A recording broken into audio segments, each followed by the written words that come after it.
Good morning, good afternoon, and good evening, wherever you are around the world.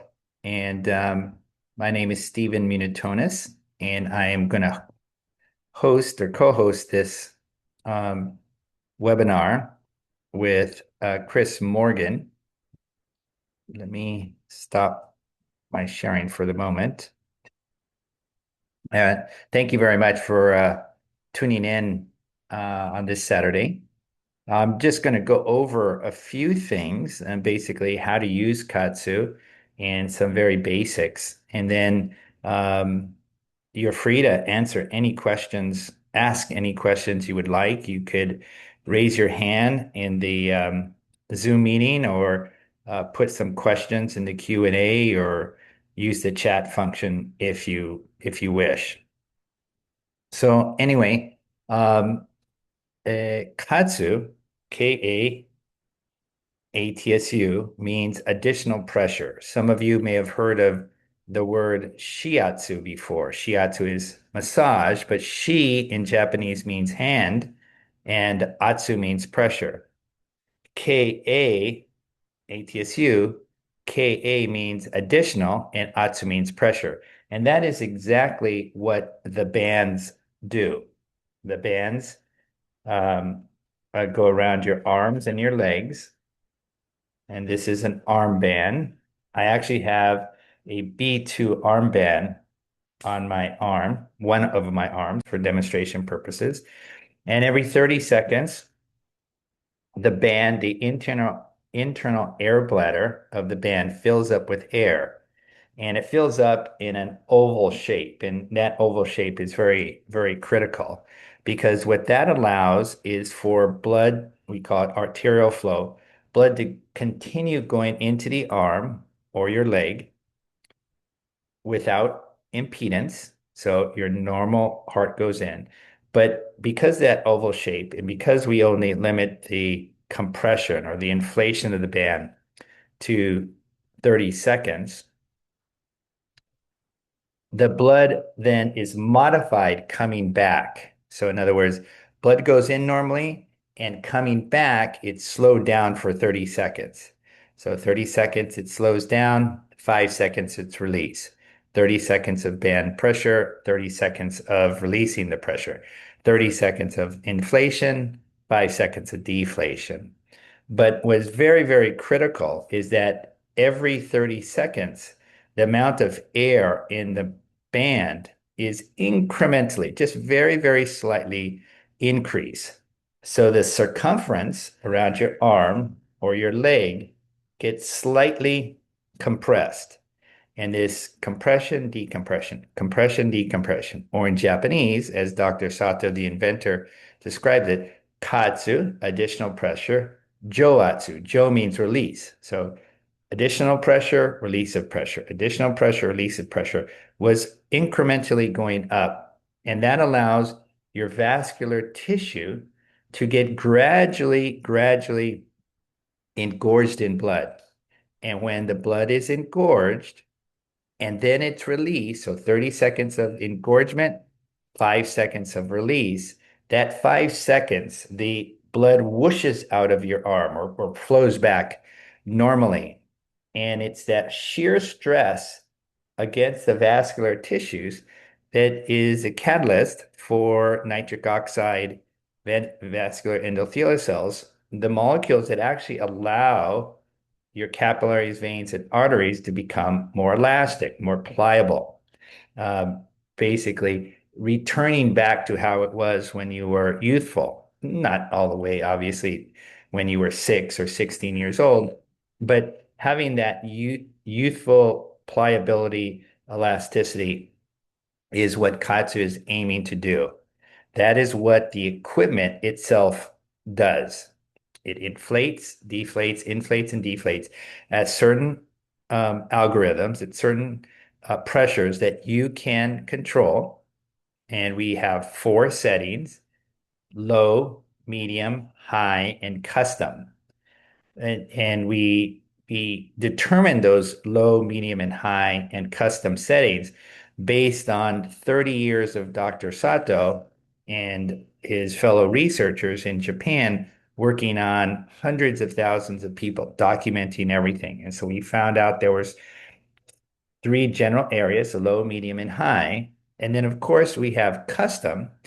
And the reason why we have custom is because we have some people, perhaps they have some kind of neuropathy, lymphedema, cardiac issues, cerebral palsy, Raynaud's disease, MS, and a variety of other issues where we either want the pressure to be lower than low or higher than high.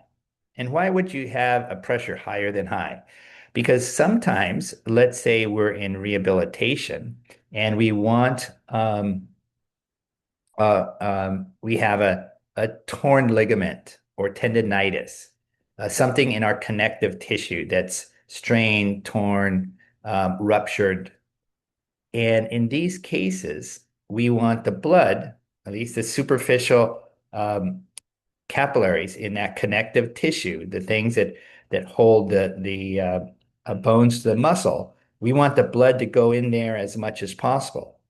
Now, it's quite easy to engorge your capillaries in your skin, in your muscles, and it's less so in your bones or ligaments and tendons. And so, in the case where we have, let's say, soldiers, competitive athletes, or others who have some kind of ligament or tendon injury, we start off very, very low and we continue through the low, through the medium, through the high, and sometimes we go higher than high because we're working on their connective tissue. Let's say they had a surgery and the surgeon cut their skin. Well, actually, engorging the surface capillaries of the skin is quite easy. And you can see that here. So I've had this band on since we started this um, uh, webinar, 7 minutes ago. And you can see, I don't know how good the lighting is, but this is my, sorry, this is my normal hand color. I don't have a band on this arm. And this is my KAATSU color that I have on the arm that I have the band on. You can see the difference in color. And the reason there's difference in color is because this arm is engorged in blood. The blood is going in normally and is slowed down as we come back every 30 seconds. So that's basically what the equipment does. That is the reason why we want to do this. Now, if you're a soldier, an Olympic athlete, a professional athlete, a college athlete, someone who is very active, you can do anything that you um, currently do to exercise, to gain strength, to maintain your speed or your stamina, your agility. You can do anything. You can swing a baseball bat, swing a golf club. You can throw a football. You can kick a soccer ball. You can wrestle. You can do sit-ups. You can do push-ups. You can do squats. You can walk your dog, or you go for a jog, or you can do some wind sprints. All of that you can do with KAATSU.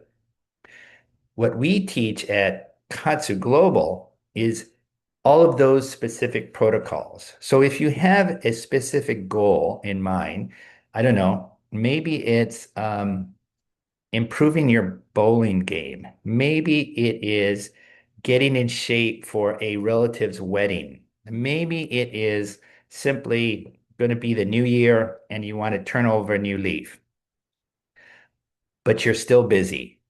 You want to turn over a new leaf. You want to save off sarcopenia, that degeneration of muscle or muscle loss. You want to just get in shape this year, but you're still busy. You still have your work schedule. You still may be taking care of your children. You still may be taking care of your parents. Whatever the issue is, you can still use KAATSU in the course of your daily life. And this is how a lot of people use KAATSU. So, for example, Some people wake up, they wash their face, they take a shower, they brush their teeth, they blow dry their hair, they put on makeup, they make coffee, they make breakfast, they head out the door for their work. All of those activities, well, for the exception of taking a shower, all of those activities, you could be having the bands on your arms or upper legs. It is a great workout to actually have the bands on your arms and brush your teeth or brush your hair, make your coffee, wash dishes, whatever you're doing, ironing your clothes, whatever you do to get ready in the morning, making lunch for your kids, um, just tidying up, whatever the case is, just throwing on the bands, going as I'm doing with the with our B2 and our app right now, you could be doing things. You actually will, that simple act of our daily living will actually help build the muscle. Right now, even though I'm sitting down and talking to you using my hands a lot, my left arm is actually getting tired. It is actually being worked out, if you will. Blood is being engorged. I just turned it off, by the way. Blood is being engorged, and I'm moving around, even though with my hands. The way I use it in the course of a day is because I sit down a lot. I live a very sedentary life, meaning I'm always sitting down, working on my computer, making phone calls, being in Zoom meetings, etc. I use the bands in the course of the day. So I'll put the bands on my arms in the morning, in the afternoon, and sometimes in the evening. And I'll just go about typing my emails or writing something or reading something, whether it's in a book, in a magazine, or online, while the bands are either going on in my upper body or lower body. Now, I mentioned upper body and lower body. When we imagine that, because I have the band on my arm right now, imagine, well, he's only working his bicep, he's only working his forearm, he's only working his tricep. And that is true. But if I do stuff like isometric exercises, I push my hands together, or I pull my hands together, or I balance on one foot. I pace in my office on a call. All of these things I could be doing with the bands either on my upper body or lower body. My lower body, I'll put the bands on my legs, and if I'm in a phone call, I don't want to be out of breath. I want to be very active. And right now I'm talking, I don't know how many words a minute, but if I were walking upstairs with the KAATSU bands on my legs, I would start getting out of breath. I don't want to do that in the course of my workday. However, I can stand still, be on a phone call, have the KAATSU bands on my legs, raise one foot and balance on one foot. It is an incredible core workout. It's an incredible working on your abdomen and your back. When I get tired, I switch legs and I balance on the other foot. I've taught athletes, I've taught family members the other exercise you can do for your core with KAATSU bands on your legs is simply sitting up straight in your chair. Now, unfortunately, I don't follow my own advice. I'm generally slouched down in my chair. I don't have my shoulders back. I don't have a straight spine. I'm not sitting up straight with good posture, but I should. I can. In lieu of that, when I am on a phone call and I do put the leg bands on, I just stand on one foot, alternating legs, working on my core. I can also put a book on my head and simply pace back and forth in the room, trying to keep that book perfectly balanced on my head. That's another way to work on my core. I'm not interested in building big muscles, but if I were, what I would do is I'm going to turn this unit back on. So I'm right now in the KAATSU progressive mode. I have it on my arms. I'm going to do a repeat, and you can see it's starting at 30 seconds. It's elevating to the pressure. Sorry about the lighting here. And then I'll go for 30 seconds, release, or go for 30 seconds. If I do want to build up muscle, what I do is, let me move this downward so you can see. What I can do is one other thing. Where do I put on the band? I put on the band in that crease in between your deltoid and your bicep. So that little crease. And it goes in that little crease around to your tricep. So if I wanted to build up muscle very effectively, what I would do is I would contract my arms as I go upward and downwards and move my arm very slowly. And right now, this is difficult. I can feel the lactate building up in that arm. There's a lot of blood. Blood is going in. That sound you hear is a compressor inside the controller unit, and it's pushing out air into the band. But as I'm doing this, I'm working my muscle very much, just working it, working it, working it. If I go slowly, if I go fast, what is happening is this movement is pushing out the blood like a pump, like a water pump.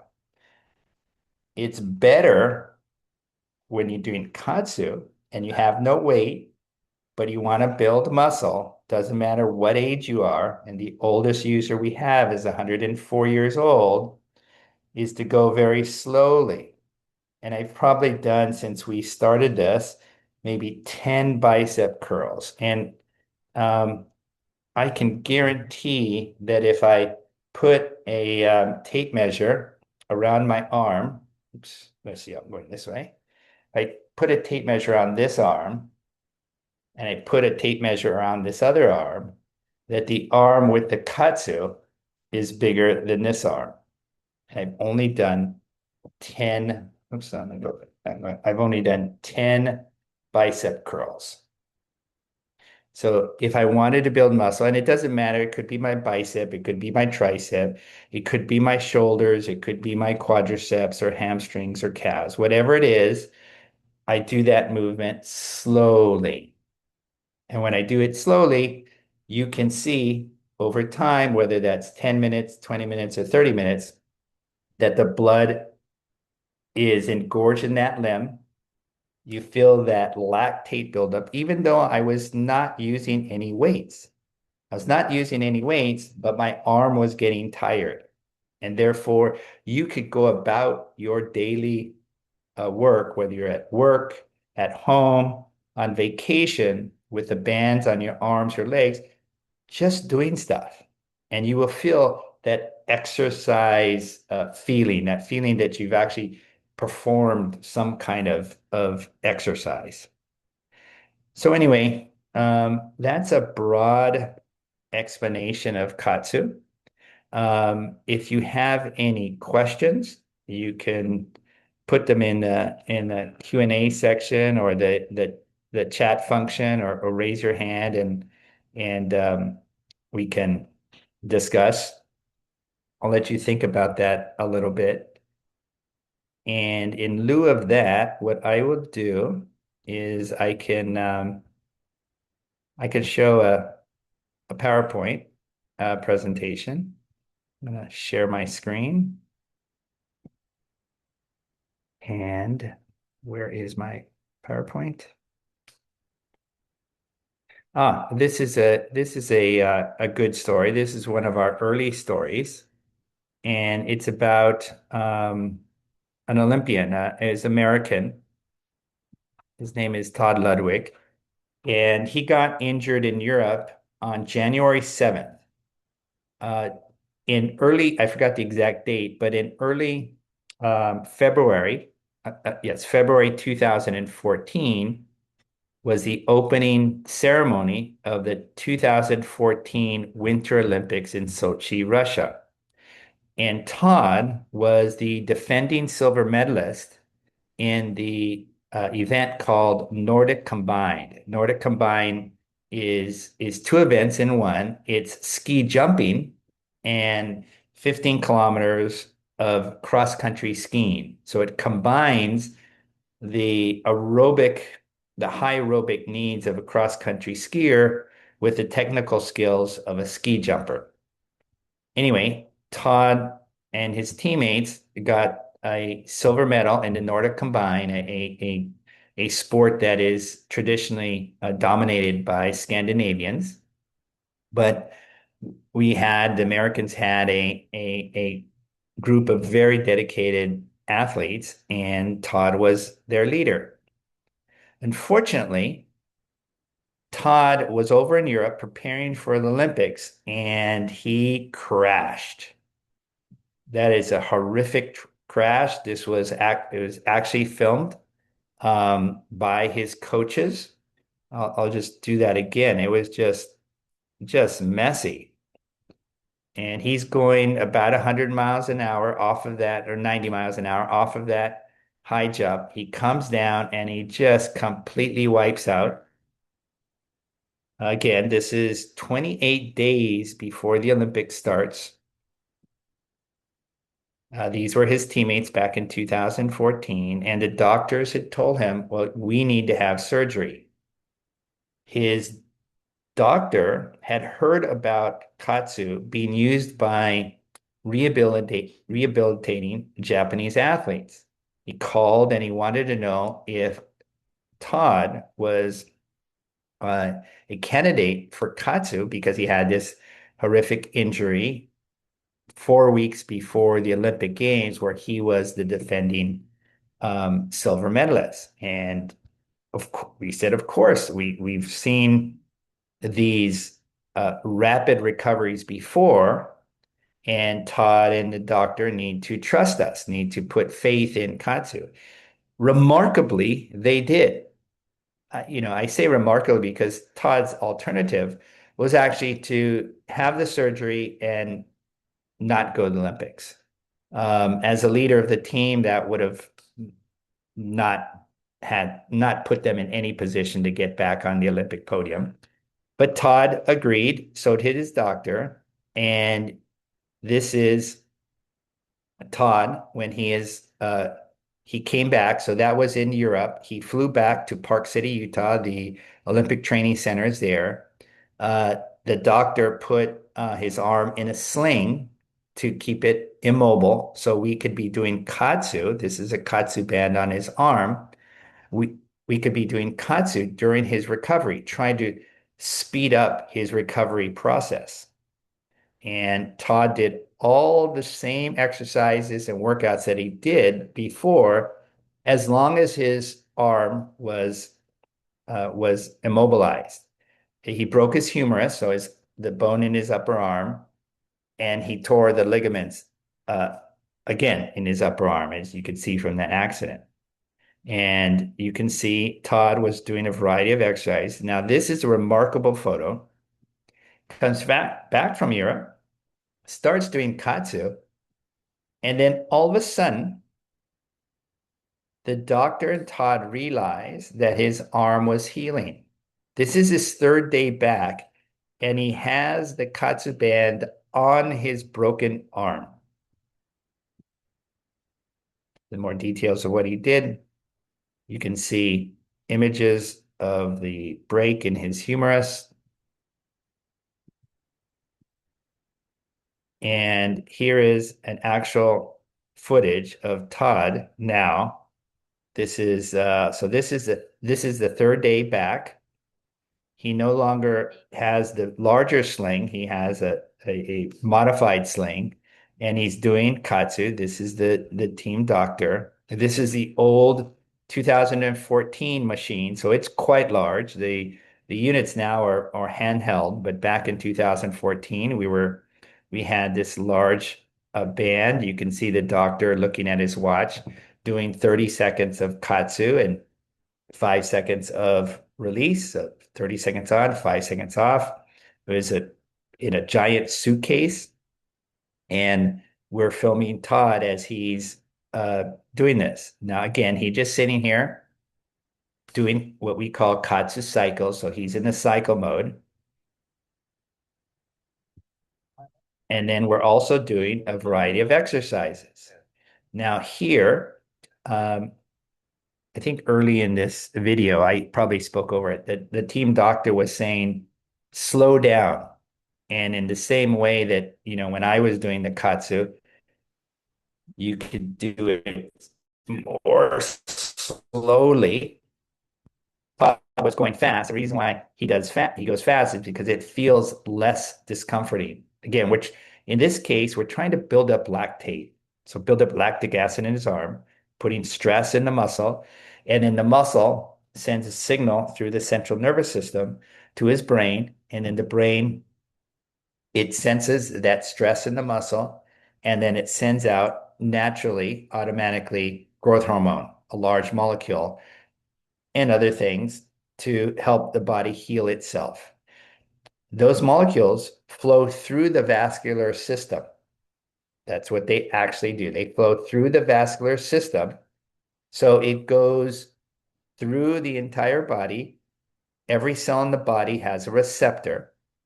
And when those hormone go get to the cells, that little receptor goes up and says, hey, help me here, I'm injured. That is how doing Katsu on one arm helps heal the injured, broken arm and torn ligaments on the other arm. And so we showed Todd doing a variety of exercises, always in the beginning working one arm. We call this single limb Katsu, but you also see that we have the band on the other arm. That voice you hear is the doctor speaking. Todd is an Olympic athlete, so obviously he's pushing himself very hard.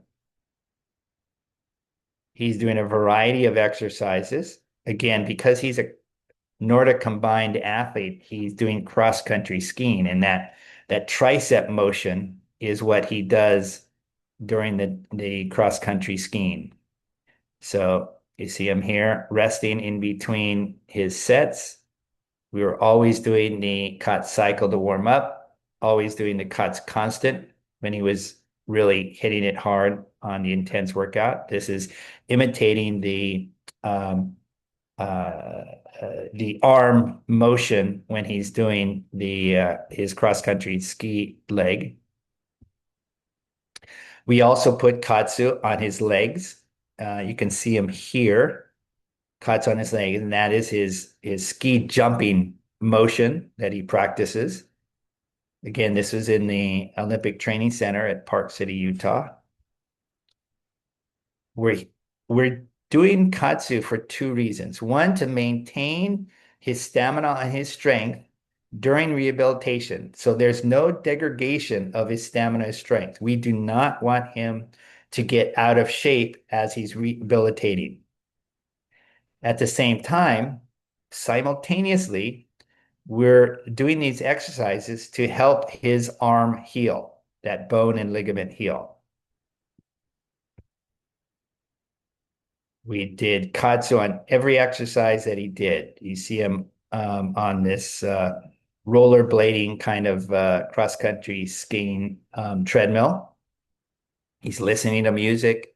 He's going through his motions that he would do normally on his cross-country leg, cross-country skiing leg. Again, you see the nozzle of the Katsu band on his leg.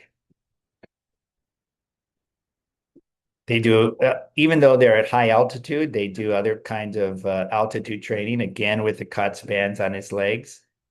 We were trying to keep his arm as immobile as we can during all this training. We wanted the Katsu to help his body heal, and we didn't want any additional movement to slow down that healing process. Again, we had 28 days by the time he got injured on that ski jump to the Olympics. Again, he is moving. I think he says something here. Let me try to put let's see what he says.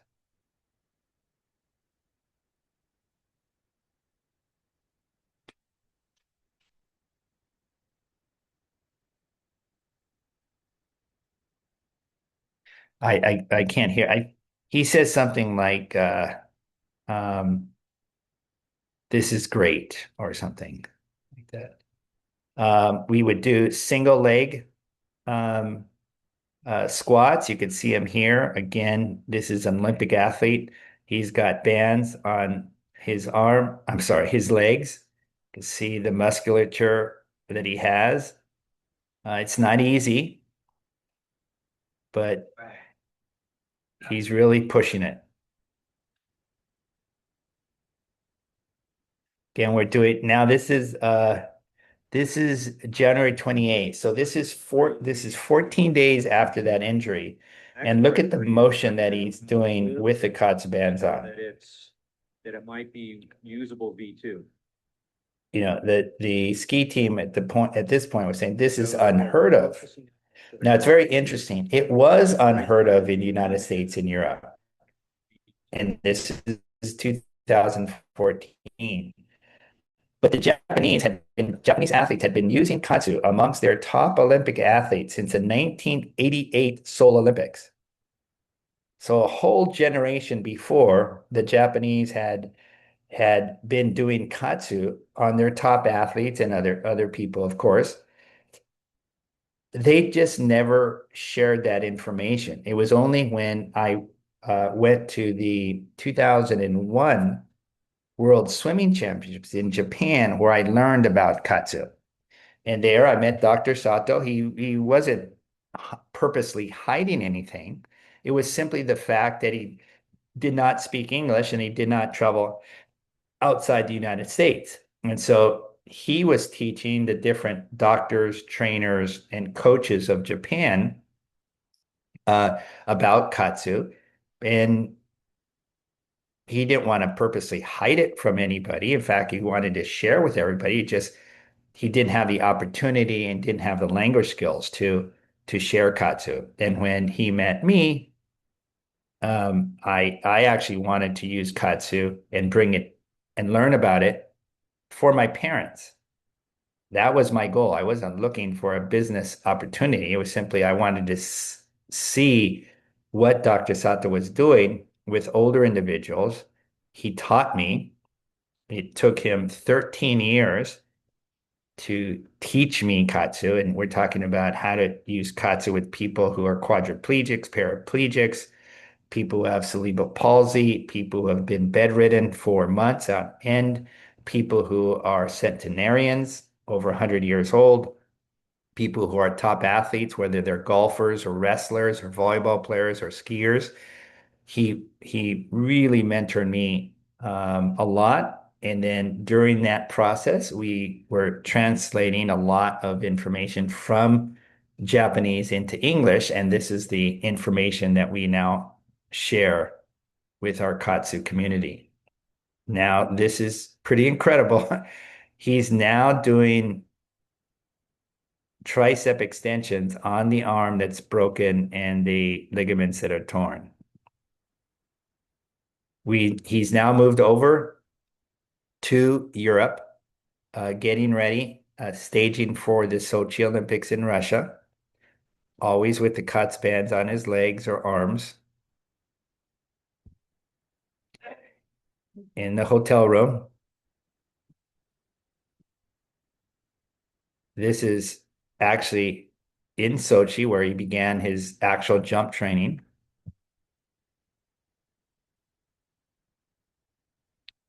This is where he's doing his first time in 23 days since he's on a pair of skis.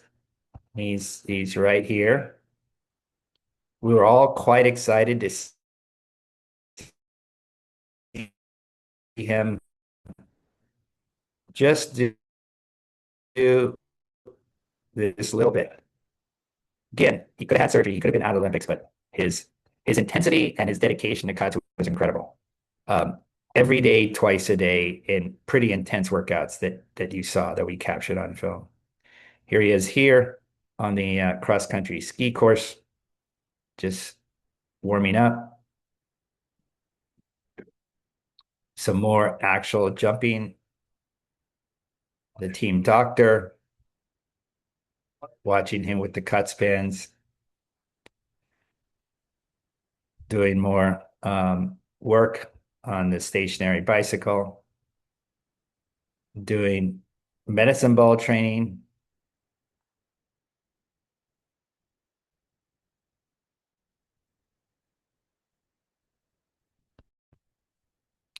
This was his first real jump after the injury.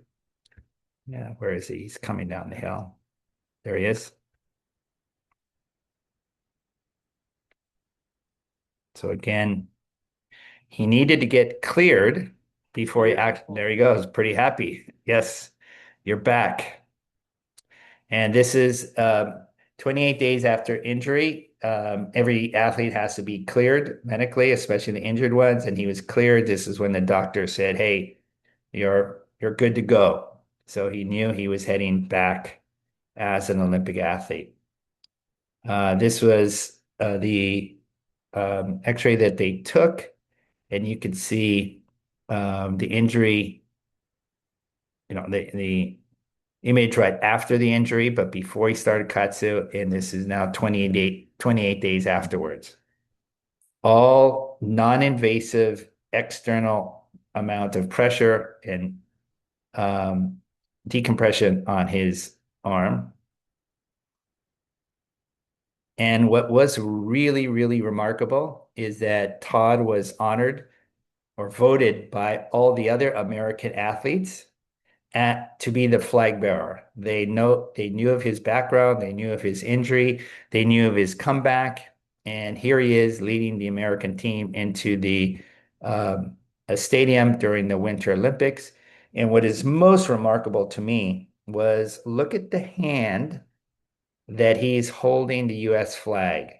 He's holding the U.S. flag in the arm that was broken and the ligaments that were torn. And so this is an example of some people call it unheard of, some people call it a miracle, but it is actual what the human body is capable of a lot of things that we are now learning is available to all of us. Now, Todd is an Olympic athlete. He pushes his body to a level that most of us can never imagine, but he did it and he showed what is possible with Katsu. So I just wanted to share that story. It happened over 11 years ago. Winter Olympics are coming up in a few months, and I just got excited about rethinking about Todd's story. I'm going to stop sharing my screen. And if there's no questions now, that's okay. You can send any questions that come to mind, something that's relevant to you, that's specific to either an injury that you had, either it's a new injury, an old injury, some pain that you're experiencing, some wish that you were in better shape or you could exercise more, anything related to you. If you have that question, email us at info at katsu.com. And we'll get to get to your questions and answer you within 24 hours. So thank you very much for listening. And I wish you all well. Have a good weekend. And, oh, there's one question I see. Where can one find the scientific evidence of Katsu? We've actually been doing now 31 years of research, and I'm going to pull up here it is. There are a number of published papers in scientific journals, well documented. And these have been done every place from University of Tokyo Hospital, Peking University, Harvard Medical School, University of Lausanne, um, eh, where else? Albert Einstein Hospital in Sao Paulo, uh, Brazil. And I'm going to put the link in the chat. And this is just a small sampling of what we have. So there is the link. It's in KAATSU.com. And so you can go there and there's plenty of information there. It's most of the research that we did were done by a number of cardiologists at the University of Tokyo Hospital, led by Dr. Nakajima and Dr. Morita. They let's see, they tested KAATSU on over 12,000 patients between 2004 and 2014.